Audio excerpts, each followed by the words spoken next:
नमस्कार, आप देख रहे हैं आर्या न्यूज और मैं हूं आपके साथ साक्षी जादव। शुरुआत करेंगे बुलंदशहर की खबर के साथ, जहां पर बुलंदशहर में तमंचे के बल पर अज्ञात बदमाशों ने सराफा व्यापारी से लूट की घटना को अंजाम दिया है। बता दें और मौके से सोने और चांदी से भरा थैला लेकर भाग चुके हैं। बता दें बाइक सवार बदमाशों ने सराफा व्यापारी को विरोध करने पर लहूलुहान कर दिया। वहीं व्यापारी ने डायल 112 को सूचना दी, जिसके बाद पुलिस मौके पर पहुंची और जांच में जुट गई है। बता दें व्यापारी को घायल अवस्था में पुलिस ने नजदीकी स्वास्थ्य केंद्र में भर्ती करवाया है और मामले की जांच पड़ताल पुलिस द्वारा शुरू कर दी गई है। कस्बा शिकारपुर में एक अतुल मित्तल, जिनकी ज्वेलरी की शॉप है, वो शाम को करीब 7:15 बजे अपनी शॉप बंद करके अपने आवास को जा रहे थे। जैसे वो आवास के सामने पहुंचे, दो व्यक्तियों द्वारा उनका ज्वेलरी भरा बैग उनसे छीन लिया गया। इस संबंध में थाने पर अभियोग पंजीकृत किया जा रहा है और टीमें बनाकर घटना के अनावरण का प्रयास किया जा रहा है। वहीं फर्रुखाबाद में दबंगों के हौसले बुलंद हैं। दबंगों ने एक पूर्व सैनिक को गोली मारकर घायल कर दिया है। घायल सैनिक को लोहिया अस्पताल में भर्ती करवाया गया है। जानकारी के अनुसार फतेहगढ़ कोतवाली क्षेत्र के अंतर्गत जेएनवी रोड पर रहने वाले पूर्व सैनिक बीती रात एक शादी में शामिल होकर अपने घर जा रहा था और तभी रास्ते में कोई वाहन न होने के चलते उन्होंने एक कार से लिफ्ट मांगी।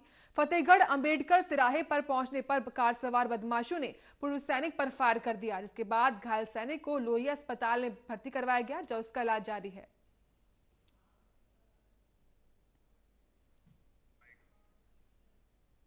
सर, क्या मामला है?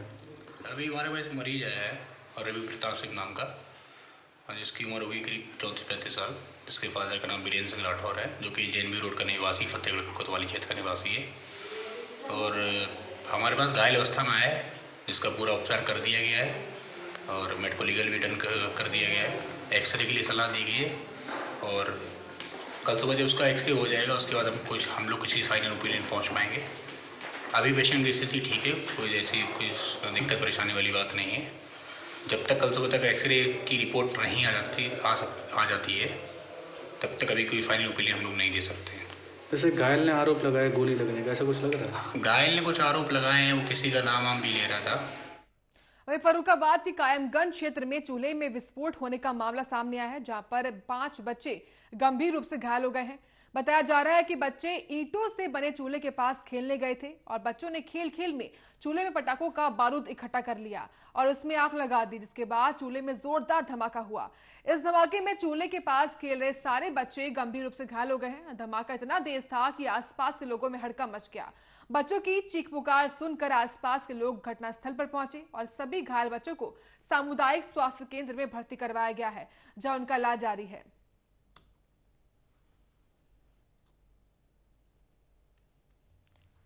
तो फर्रुखाबाद की तस्वीरें आपके सामने हैं, जहां पर खेल खेल में इन बच्चों ने जो है एक विस्फोट किया, जिसके बाद इस पूरे विस्फोट में जो है 5 बच्चे घायल बताए जा रहे हैं। कहाँ रहते हो आप? गंगा दरवाजा। अच्छा, तुम्हारे मोहल्ले में क्या घटना हो गई यहाँ पर? ये हो गया कि पटाखे मतलब एकदम आगे जला रहे थे बच्चे, छोटे छोटे 4-5 बच्चे मतलब आगे जलाते हुए उन्होंने एक बच्चे ने बारूद डाल दिया, तो वो बारूद का विस्फोट हो गया और विस्फोट होते हुए बच्चे सारे जल गए। कितने बच्चे लगभग थे? लगभग 5 बच्चे। 5 बच्चे। मामला पहुंचा, विस्फोट से 5 बच्चे घायल हुए हैं, क्या है पूरा मामला? हाँ, ये कायमगंज में घटना हुई है। दुर्घटना कहेंगे क्योंकि जो अभी मौके पर ग्रामीण जनों ने बताया, वो ये बताया कि ये छोटे बच्चे 7-8 साल के बच्चे खेल रहे थे और खेल खेल के दौरान जो ऐसे पटाखे होते हैं जो दीपावली में छोड़े जाते हैं, लेकिन कुछ कभी कभी नहीं फटते या उसमें बारूद बचा रहता है, तो ऐसे बहुत सारे पटाखों को इन लोगों ने इकट्ठा किया और इकट्ठा करने के बाद फ़न के लिए यानी मज़े के लिए इन लोगों ने उसमें आग लगाई। चूँकि बच्चे थे और बहुत उसकी गंभीरता की इनको जानकारी नहीं थी, तो वो बारूद की आग एकदम से लपट के साथ फैली और जिससे ये झुलस गए बच्चे।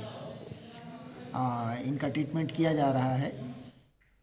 वहीं हापुड़ के नए एसपी नीरज कुमार जादव ने पत्रकारों के साथ वार्ता की और पत्रकारों से वार्ता के दौरान एसपी ने पत्रकारों के से सही और सटीक खबरों को चलाने की बात कही, जिससे पत्रकारों के तालमेल से सही खबर पर तुरंत कार्रवाई की जाए और लोगों को सही इंसाफ मिल सके। वहीं कप्तान news channel, newspaper, WhatsApp group के माध्यम से चल रही खबरों का भी संज्ञान लेंगे, जिससे हर आरोपी को सजा भी दी जाएगी।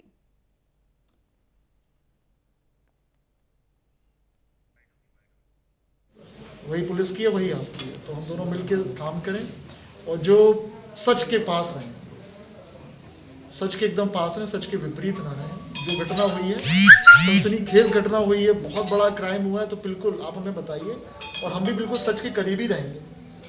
और पूरा मेरा उद्देश्य रहेगा, पूरा मेरा प्रयास रहेगा कि घटना का सफल अनावरण, कितना भी प्रेशर हो, कोई निर्दोष को हम जेल में ना भेजें, किसी भी घटना का गलत अनावरण ना हो। मेरी प्राथमिकता ये हमेशा रही है और हमेशा यहाँ भी रहेगी।